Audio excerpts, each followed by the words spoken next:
जय श्री राम प्यारे भक्तों, आइए जानते हैं कि कबूतर जिस घर में अंडे देता है वह घर आबाद होता है या बर्बाद हो जाता है।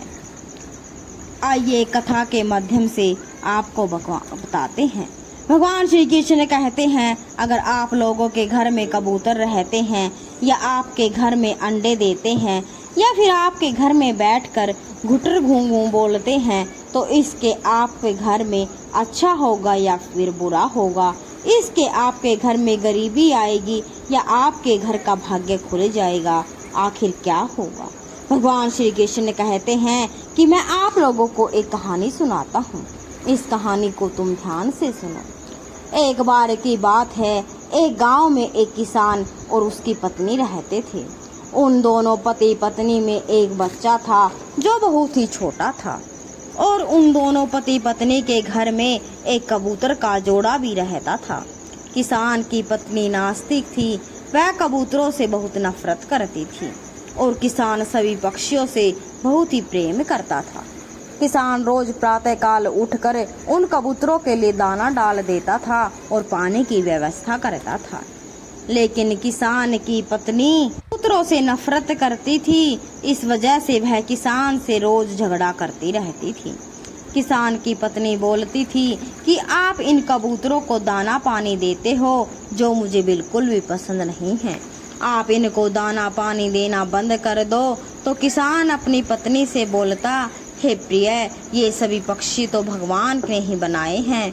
भगवान ने जितने भी पक्षियां बनाए हैं यह सभी पक्षियां इंसान को दुआ देते हैं, ये कभी भी बद्दुआ नहीं देते।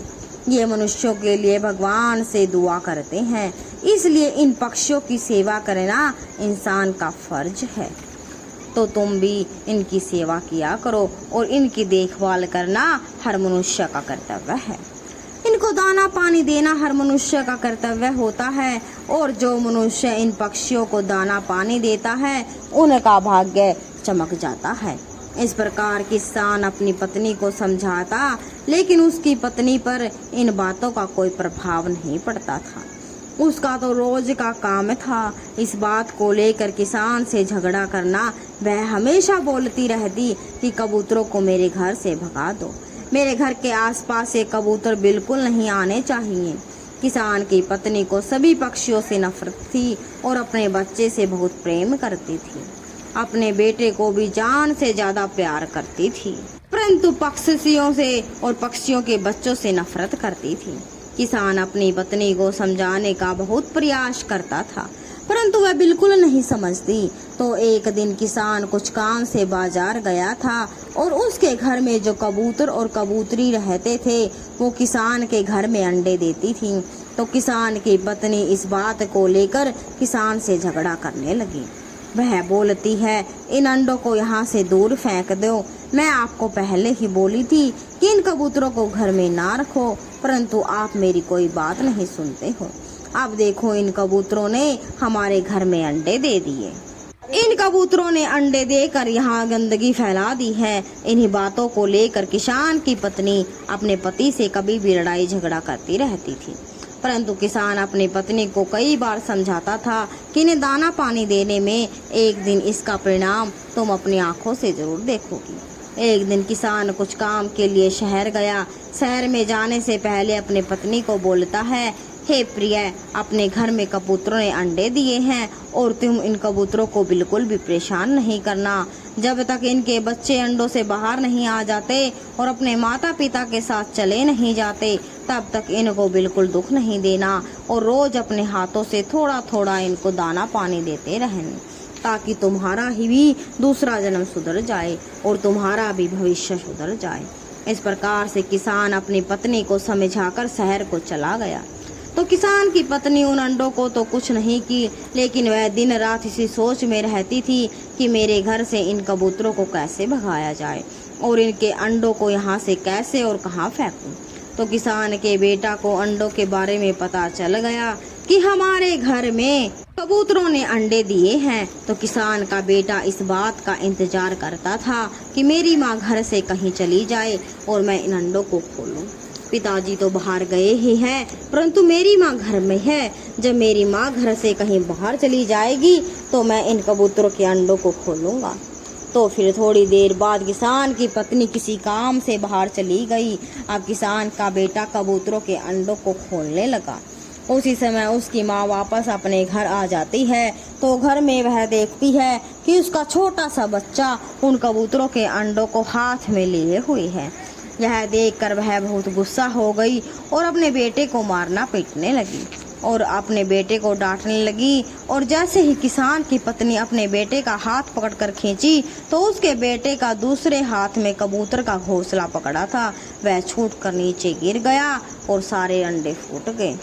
और एक अंडा उस बच्चे के हाथ में था, उसको भी किसान की पत्नी उसके हाथ से छीनकर धरती में पटक देती है तो वह अंडा भी फूट गया और वह अपने बच्चे को खूब पीटने लगी।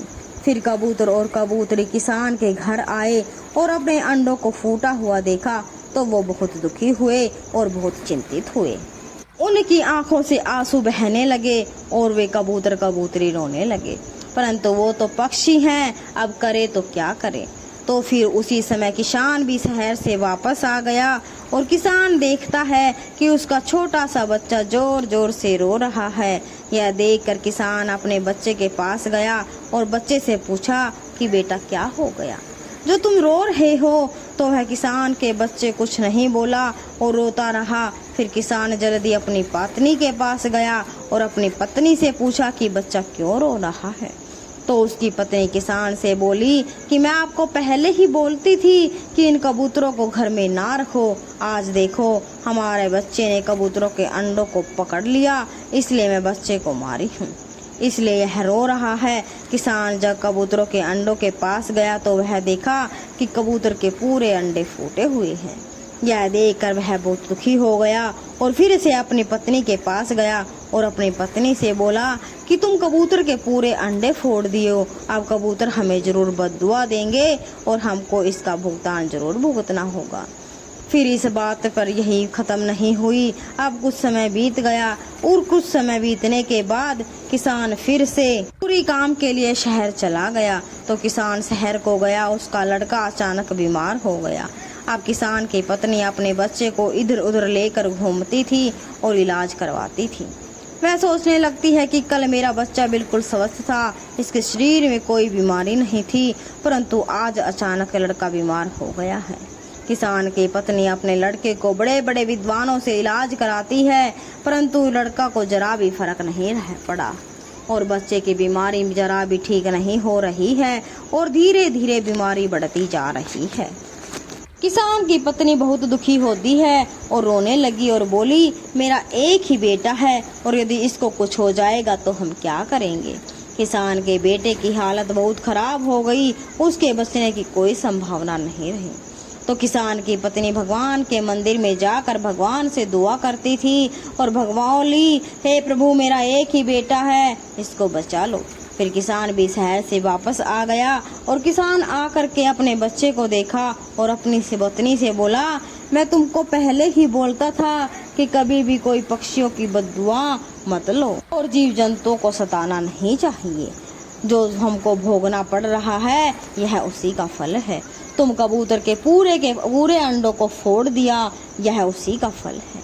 उनके भी छोटे छोटे बच्चे थे, उनको तुम जीते जी संसार में आने से पहले ही मार दी, इसलिए यह संकट हम पर आ गया। किसान की पत्नी भगवान से दिन रात दुआ करती थी और अपना बच्चा ठीक होने की प्रार्थना करती है, परंतु भगवान तक उसकी पुकार नहीं जाती, क्योंकि उसने अपने जीवन में बहुत ज्यादा पाप किए थे।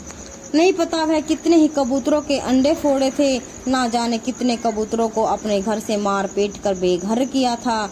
जब उसके बच्चे का हालत और भी ज्यादा बिगड़ गई तो किसान भी भगवान की पूजा आराधना करने लगा। फिर किसान भगवान की पूजा आराधना किया तो किसान की पुकार भगवान के दरबार तक पहुंच गई और धीरे धीरे उनका बेटा स्वस्थ हो गया। किसान अपनी पत्नी को बोला कि कभी भी किसी की बद्दुआ नहीं लेना, अगर तुम कभी भी किसी जीव जंतु की बद्दुआ लोगे तो उसका फल तुमको जरूर भोगने को पड़ेगा। और जब तुम्हारे घर में यदि कोई पक्षी अंडे देता है और अपने बच्चों को जन्म देता है तो उनको उस समय वहाँ से नहीं हटाना उनको तब तक मत भगाओ जब तक उनके बच्चे उनके साथ चलने के लिए तैयार नहीं हो जाते। फिर किसान की पत्नी को यह बात बिल्कुल समझ में आ गई। उसके बाद वह भी पक्षियों की सेवा करने लगी। पक्षियों को रोज दाना पानी देने लगी तो धीरे धीरे भाग्य साथ देने लगता है। अब उनके घर में किसी प्रकार की कोई कमी नहीं है और उनके घर में बरकत होने लगती है। श्री कृष्ण कहते हैं कि यदि आपके घर में भी कबूतर हो या कोई भी पक्षी अंडे देता है तो उनको बिल्कुल भी ना भगाए। उनको तब तक ना भगाए जब तक उनके बच्चे उनके साथ चलने योग्य ना हो जाए। और एक बात है, अगर आपके घर में कबूतर रोज घुटरघू की आवाज करते हैं तो यह अशुभ संकेत है। इनको अपने घर में या तो शुरू से बिठाना नहीं चाहिए और अगर बिठा दिया है तो फिर उनकी सेवा करनी चाहिए और उनको दाना पानी देते रहना चाहिए। दोस्तों, आपको यह कहानी कैसी लगी कमेंट बॉक्स में जरूर बताएं और वीडियो को लाइक और चैनल को सब्सक्राइब जरूर करें। जय श्री राम, जय श्री कृष्णा।